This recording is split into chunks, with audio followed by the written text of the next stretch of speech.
तो guys welcome back to our YouTube channel. आइए आज हम लोग देखते हैं एनालॉजी।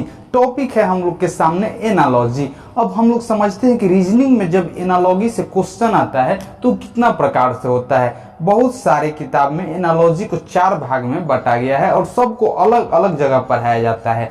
यानी जब लेटर के बारे में पढ़ाई होगा तो में लेटर एनालॉजी के बारे में पढ़ा दिया जाता है, जब डिजिट के बारे में बात होगा तब डिजिट एनालॉजी में पढ़ा दिया जाता है।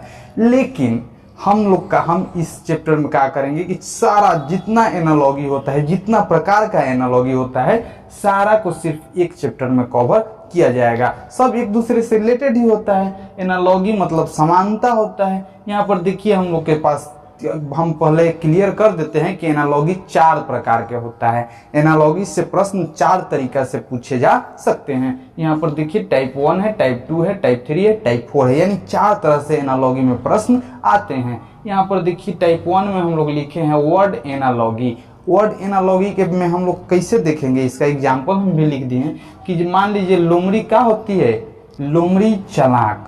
दो इस तरह से वर्ड लिख देगा, बीच में ही बूंदा डाल देगा, लोमड़ी चालाक। तो बताइए खरगोश क्या होगा। लोमड़ी का संबंध है चालाक से, तो बताइए खरगोश का संबंध काथी से होगा। ये में क्या करना होता है कि हम लोग को पहला वर्ड से दूसरा वर्ड में संबंध ज्ञात करना होता है कि कैसे संबंधित है, और उसी को तीसरा से लेके एगो चौथा कोनो जो ऑप्शन में रहता है उसके अनुसार आंसर देना होता है। उम्मीद है कि समझ में आ रहा होगा। क्वेश्चन और भी देखिएगा तो पूरा समझ में आ जाएगा। लेटर एनालॉजी में क्या होता है कि बताना होता है कि बताइए ए का जो संबंध एफ से है तो एन का संबंध कौन से लेटर से होगा। मतलब हम लोग को ध्यान किस पर देना होता है, पहला वाला फिगर पर, इस पर ध्यान देना होता है। इस पर ध्यान दे के एन का संबंध ज्ञात करना होता है। जौन संबंध यहाँ बताना है वही संबंध इधरों बताना है। ये नहीं कि ये संबंध अलग होगा और ये संबंध अलग होगा। जिससे कि ए एक नंबर पर होता है, 5 नंबर आगे बढ़ता है, 6 नंबर पर गया, उसी तरह एन 14 नंबर पर है तो कै नंबर आगे बढ़ेगा, 5 नंबर आगे बढ़ेगा। जो संबंध ई में रहता है वह संबंध ई में बताना होता है। जैसे कि इस संबंध कैसा है, लोमड़ी क्या होती है, चालाक होती है। तो खरगोश क्या होता है, डरपोक होता है। तो हम लोग का आंसर इस तरह से देना होगा। यहाँ पर देखिए टाइप 3 है, हम लोग बता डिजिट एनालॉजी। डिजिट एनालॉजी में हम लोग क्या पढ़ते हैं कि मान लीजिए जैसे 1 है, 8 है, 27 है, तो बताइए 1 का जो संबंध 8 से है तो 27 का संबंध आप लोग को अगले लेटर से ज्ञात करना होता है। मान लीजिए 1 का क्यू 1 हो जाएगा, 2 का क्यू कितना हो जाएगा, 8। उसी में देखिए इधर देखिए 3 का क्यू कितना, 27, और 4 का क्यू कितना हो जाएगा, 64। और एक बात हम और भी बता देंगे कि एनालॉजी से जब डिजिट डिजिट वाला एनालॉजी में हम लोग आते हैं तो इसमें कम से कम हम लोग को 1 से लेकर 10 तक क्यूब और 1 से लेकर 30 तक स्क्वायर हर हाल में याद रखना पड़ता है, क्योंकि स्क्वायर और क्यूब का बहुत बढ़िया कॉम्बिनेशन मिला के इसमें से क्वेश्चन दिया जाता है। अब 1, 8 और 27 के बीच आप संबंध ज्ञात करता ही रह जाइएगा जब तक आप स्क्वायर क्यूब इस सब पर दिमाग नहीं लगाइएगा। आइए आगे देखते हैं। ये वो होता है जो ई चैप्टर में, यहाँ तो हम लोग ऐसे भी नहीं पढ़ेंगे, फिगर एनालॉजी।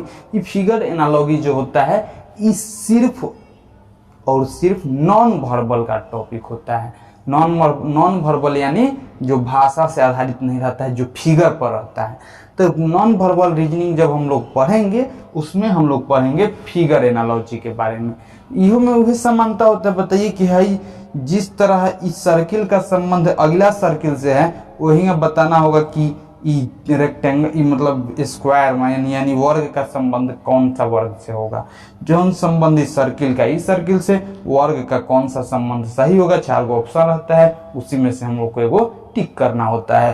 तो हम लोग इतना तो समझ गए कि कैसे कैसे बनाना है, कैसे कैसे वर्ड एनालॉजी, कैसे कैसे figure analogy, letter analogy, digit analogy रहता है। एनालॉजी कितना प्रकार के, 4 प्रकार के। पहला है वर्ड एनालॉजी, इनमें 2 गो वर्ड 3 गो वर्ड के बीच बताना है संबंध।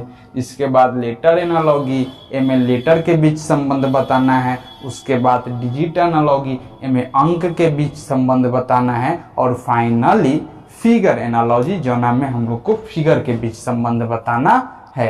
तो आइए हम लोग शुरू करते हैं सबसे पहले वर्ड एनालॉजी। आइए अब हम लोग देखते हैं इस टाइप में क्वेश्चन प्रैक्टिस करते हैं। हम लोग के सामने है वर्ड एनालॉजी। वर्ड एनालॉजी में हम लोग क्वेश्चन प्रैक्टिस करते हैं और समझते हैं कि वर्ड एनालॉजी से क्वेश्चन एग्जाम में किस तरह से आता है, और आएगा तो आसानी से बन भी जाएगा। 1 नंबर का तो क्वेश्चन आइए करता है। ध्यान दीजिएगा, लोहा, जहाँ यहाँ पर कुछ छूटा हुआ है 2 डॉट, लोहा का संबंध जो धातु से है, मतलब लोहा का जो संबंध धातु से है वही संबंध ऑक्सीजन का किससे है? इस 4 ऑप्शन में से हम लोग को बताना है। तो बताइए कैसे बनेगा इसका? लोहा का होता है धातु, तो ऑक्सीजन का होता है गैस। यहाँ पर हम लोग के सामने क्वेश्चन है कि बटुआ, पैसा, अलमारी और वाट है। तो बताइए बटुआ का जो संबंध होता है, बटुआ में क्या रखा जाता है? पैसा। तो अलमारी में क्या रखा जाता है? कपड़ा की, लकड़ी की, इस्पात की, ताला। इस्पात मतलब स्टील, तो क्या रखा जाता है? स्टील रखा जाता है। लकड़ी रखा जाता है, ताला रखा जाता है? नहीं। अलमारी में क्या रखा जाता है? कपड़ा। तो हम लोग का ऑप्शन नंबर ए सही हो जाएगा, यहाँ कपड़ा भरा जाएगा। आइए हम लोग के सामने क्वेश्चन है कि विमान, पायलट, जहाज। देखिए विमान का जो संबंध पायलट से है, विमान को कौन चलाता है? पायलट। तो उसी प्रकार जहाज को कौन चलाता है? जहाज जो समुद्र में चलता है, जहाज उसको कौन चलाता है? फौजी चलाता है, कप्तान चलाता है, कि नौसेना चलाता है, कि मेजर चलाता है? तो जहाज को हमेशा जो पानी में जो जहाज चलता है उसको चलाता है, उसे कहते हैं कप्तान। इमें जीके जीएस नु है, इस चैप्टर जीके जीएस की तरह है। जौना के जानकारी ज़्यादा मजबूत रहेगा, जौना के नॉलेज ब्रॉड रहेगा, जौना के कंसेप्ट क्लियर रहेगा, वही इसका आंसर देगा। नहीं तो आंसर आते हुए भी इस चैप्टर में गलती करने की संभावना बहुत ज़्यादा रहता है। 1 से 2 क्वेश्चन आप गलती किए, आप फेल हो गए। कैसे कि सारा लड़का सही नहीं बना के आएगा। अब जो लड़का 1-2 गलती किए करेगा वही फेल हो जाएगा, बाकी सब पास हो जाएगा। तो यहाँ पर है कि देखिए क्वेश्चन, विमान का संबंध काथी से? पायलट से। मतलब विमान को कौन चलाता है? पायलट। तो जहाज जो समुद्री जहाज होता है उसको कौन चलाता है? नौसेना। मारिएगा गलत। जहाज को कौन चलाता है? कप्तान। हाँ, विमान में नौसेना, मतलब विमान में सेना जा सकता है, उसी तरह जहाज में नौसेना जा सकता है। सेना अलग चीज है, लेकिन विमान को चलाता है पायलट, उसी तरह जहाज को चलाता है, उसको क्या कहा जाता है? कप्तान। हॉलीवुड मूवी देखिएगा, कप्तान कप्तान में होता है, कैप्टन कैप्टन, इस सब। जो जहाज को चलाता है, समुद्री जहाज को, उसको कहा जाता है कप्तान। ठीक है, उम्मीद करते हैं कि ये 3 क्वेश्चन और समझे हैं। आइए और क्वेश्चन, ढेर सारा क्वेश्चन प्रैक्टिस करते हैं। आइए हम लोग कुछ और क्वेश्चन देखते हैं। क्वेश्चन है हम लोग के सामने, चिकित्सक, रोगी। तो वकील क्या होगा? देखिए चिकित्सक और रोगी में क्या संबंध है? चिकित्सक मतलब डॉक्टर, डॉक्टर और रोगी में क्या संबंध है? तो रोगी किसके पास जाता है? डॉक्टर के पास। डॉक्टर के पास कौन आता है? रोगी। और कोई थोड़ी ना आता है। इनकम टैक्स वाला जाएगा तो जबरदस्ती जोड़िएगा। तो डॉक्टर के पास कौन जाता है? रोगी। इसी तरह वकील के पास कौन जाता है? मुवक्किल। कौन जाता है? मुवक्किल मतलब क्लाइंट। वकील के पास जिसका केस लड़ना रहता है वह नहीं जाएगा। जिस जना के पेट में दर्द रोग भर रहता है तो रोगी जाता है डॉक्टर के पास।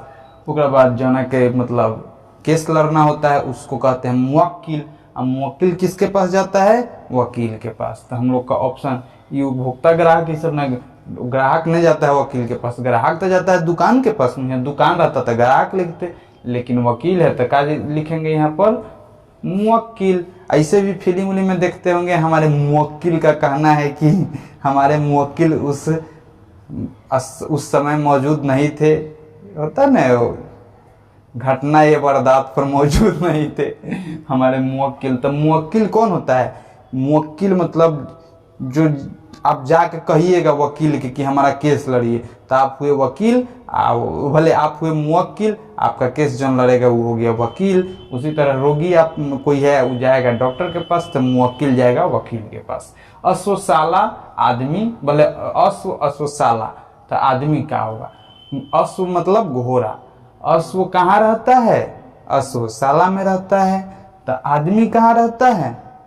सड़क, कपड़ा, औरत, आदमी सड़क पर रहता है आदमी कहाँ रहता है? घर में रहता है। तो इसका हम लोग का ऑप्शन नंबर बी सही होगा। ये तो आसान क्वेश्चन था। ये देखिए नदी, बांध, तो यातायात का होगा। अभी तनी सा सोचिए, इनमें आदमी फंसता है। जब एग्जाम में इस सब टाइप के क्वेश्चन आ जाता है ना, तो आदमी हल्का सोचे पर मजबूर हो जाता है। कितना आदमी उल्टा सीधा ऑप्शन भी मार के चलाता है। देखिए नदी, बांध।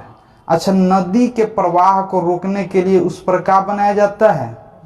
बांध बनाया जाता है। उसी तरह यातायात में बहुत गाड़ी तेज जा रहा है, उसको रोकने के लिए काथी लगाया जाता है? सिग्नल, बत्ती। तो यातायात को रोकने के लिए, कम करने के लिए क्या लगाया जाता है? सिग्नल, बत्ती। नदी के प्रवाह को कम करने के लिए नदी पर क्या बनाया जाता है? बांध। तो यातायात के मतलब उसको रोकने के लिए, नदी को रोकने के लिए बांध बनाए, तो यातायात को रोकने के लिए क्या लगाएंगे? सिग्नल, बत्ती। तो हम लोग का ये ऑप्शन नंबर हो जाएगा। अभी न कि यातायात चल रहा है, अगर मान लीजिए रोड हैंगा है तो एगो ऊंचा और रोड हैंगा खींच देंगे, बड़का माटी उटी भरवा के रोड बंद हो गया भाई, चाहे नीचा खोदवा देंगे। तो ये सब अपना मर्जी से सोचना होता है, ये सब गलत बात है, ये सब नहीं होता है। जैसे हमने के अभी रोड बंद नहीं चल रहा है, जो हमेशा हड़प्पा सभ्यता खुदाई चलता है, पूरा खोना के पूरा हो गया है, नाला साफ में पूरा खत्म नहीं हो गया, रोड पूरा खत्म हो गया। आइए हम लोग आगे भी चलते हैं, आगे क्वेश्चन करते हैं इसी से संबंधित। आइए अब हम लोग इस सारा क्वेश्चन का आंसर देखते हैं। हम इस सब क्वेश्चन का आंसर केवल प्रैक्टिस के लिए ही करवा रहे हैं और थोड़ा सा कंसेप्ट बिल्ड हो इसके लिए करवा रहे हैं। यहाँ पर देखिए हम लोग का क्वेश्चन है कब, समय, कहाँ, ऐसा लिखा हुआ है। अब हम लोग को बताना है कि कब का संबंध समय से कैसे है, और इसी को बताना है कि कहाँ का संबंध, ये 4 को दिए हुए ऑप्शन में से कौन होगा। अच्छा, हम लोग जब भी जाते हैं कहीं, कोई पूछ दे तब कब चलोगे, कब तो 2 दिन 3 दिन बाद, कब 12 बजे, कब 3 बजे। तो कब से हम लोग को क्या चीज का आंसर मिलता है? समय का। कब से क्या चीज के आंसर मिलता है? समय का। उसी तरह हम लोग किसी से पूछेंगे कहाँ चलोगे, तो हम लोग काथी के बारे में पूछेंगे, स्थान के बारे में। तो जो संबंध कब का समय से है, तो कहाँ के का चीज से है? स्थान से।